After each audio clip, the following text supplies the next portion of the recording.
What about an Italian food that is so bad that it's actually forbidden to be sold in Italy? Casu marzu, which originates from Sardinia, and it's a cheese that is intentionally infected with insect larvae. Yeah, you heard that correctly. They put insects, live insects, in the cheese. Now this cheese actually has a reputation for being the most dangerous cheese in the world, and I understand because there's like live maggots crawling in it. Who wouldn't want that in their food? To no surprise, this dish is actually illegal in many countries due to, the health concerns. Now even though it is illegal in Italy, it's no big deal to arrange yourself a block of casu marzu on the black market. Can you imagine you just be like, hey, you got some of that cheese? I'm sorry, Sardinia. That's a 2 on our foodometer, because I don't like live maggots in my food. I'm sorry. Next dish is, without maggots, and it's a mix of flour, water, yeast, salt, and olive oil. So, very simple focaccia. This is probably the most popular and delicious type of bread served as a side dish, or you can also have it as sandwich bread. And there's countless varieties and it's so good. The classic focaccia alla genovese is found in the city Genoa, but again, there is many varieties and it's just, it's amazing. But because it's gonna get so much fancier and tastier, we're gonna give this a 5 out of 10 on our scale. But let's be honest here. Italian food is mostly, despite the maggots, amazing. Garfield loved it, and it's a cornerstone of Italian cuisine, lasagna, and it's original from Bologna. And outside of Italy, it's often made with lots of tomatoes, but traditionally it actually wasn't. And even today, they only use a little bit of tomato or tomato sauce. Not like the Italian-American dishes where, pretty much everything is swimming in tomato sauce. Also, we're gonna give lasagna a 5.5 out of 10 on our scale. And you might say, you're crazy, just that low of a score? Maybe I am crazy, but I gotta compare it to the other ones, and the last ones are really crazy.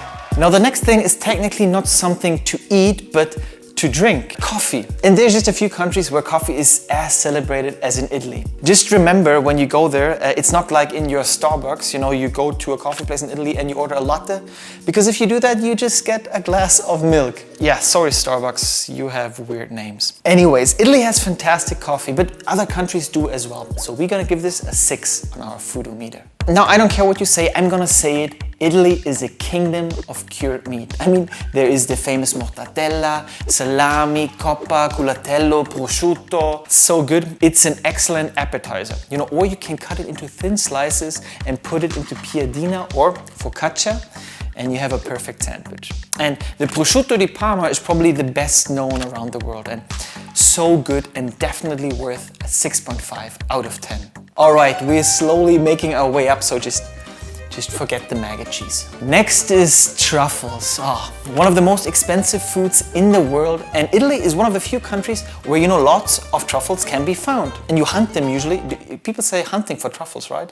Which is weird because they don't run away, they're just in the ground. But usually you use dogs or pigs because they can smell the truffles, and then you dig them out. And there's 2 types of truffles: the rare and more aromatic white truffle, and the slightly less aromatic and slightly more common black truffle. It's just amazing, even though not for everyone apparently. I was told that for some it smells like gasoline. Let me know in the comments if for some of you it really tastes and smells like that. For me, I love the smell of truffle, so I'm gonna give this a 7 out of 10 because there's nothing better than, putting truffle shavings on your pasta. Mwah.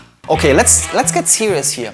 Let's talk about the most famous Italian beefsteak, the bistecca fiorentina from Florence. And it's a T-bone steak cut thick from the loin of a Chianina cow. I don't know if I pronounced that right, but I tried.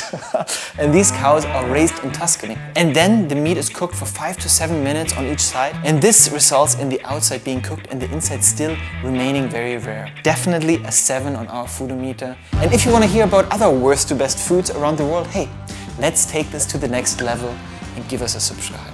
Now we're talking about food in Italy, so of course we have to talk about, pasta. It's a national icon, it's loved around the world, and it is world class in Italy. And there's so many different types. I mean, have you seen the pasta shelves in Italian supermarkets? Now, many different places in Italy are famous for a certain type of pasta. One pasta dish that's famous around the world that you can find in Italy is spaghetti bolognese. I talked about it before. It does not exist in Italy. It's an invention from outside of Italy, which is funny. And I asked Italians why it doesn't make sense. This is what they said.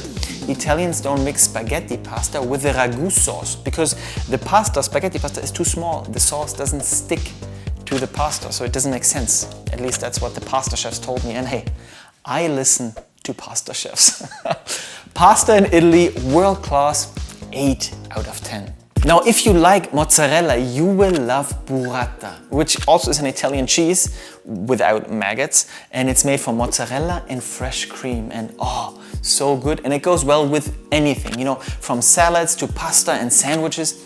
But for me, the best where it shines is when you spread it on a slice of crusty bread. Oh, just look how it's soft and creamy and how the interior runs out. That's pure definition of food porn. And YouTube, don't punish me because I said the P word, please. 8.5 out of 10. And we still haven't reached the top foods. I mean, what's better than this? Well, how about Italian tiramisu, which is the country's most beloved after-dinner dessert and also outside of the world, very famous. And it consists of a base of biscuits that are dipped in coffee and marsala, which is like a liquor wine. And then it's covered with mascarpone cream. And it also includes eggs, sugar, and you know, some cocoa sprinkled on top. Honestly, I'd start with dessert first in Italy every single day. That's a 9 out of 10 on our foodometer. Pizza! We have to talk about pizza. I mean, it's another national symbol of Italy. And pizza is made of flour, water, yeast and salt. Very simple, but there's so many, you know, different toppings that you can put on top of it. Just don't ask for pineapple on top of it because, you know, that's a crime in Italy. at least it feels like it. Now, I think Italian pizza is simple but delicious, and you know, nothing can describe the feeling of smelling a perfect pizza coming out of a wood oven. Oh. Pizza is everywhere in the world, but it's still the best in Italy. 9.5 out of 10. Our place number 1, and I don't care what you say, but gelato, Italian ice cream, is the best. It's really not difficult to find great gelato places in Italy because they're literally everywhere. Gelato is usually made daily, and unlike regular ice cream that we know, it contains less fat, less air, and much more natural flavoring. You can even go to a gelato university in Italy. I mean, how can you top that? Italian ice cream, gelato, 10 out of 10. As said, no matter what you eat, you won't be disappointed in Italy. Just, you know, stay clear of maybe casu-marzu. And in order for you not to be disappointed, hey, check out our video where we rank German foods from worst to best. And the first ones are crazy delicious.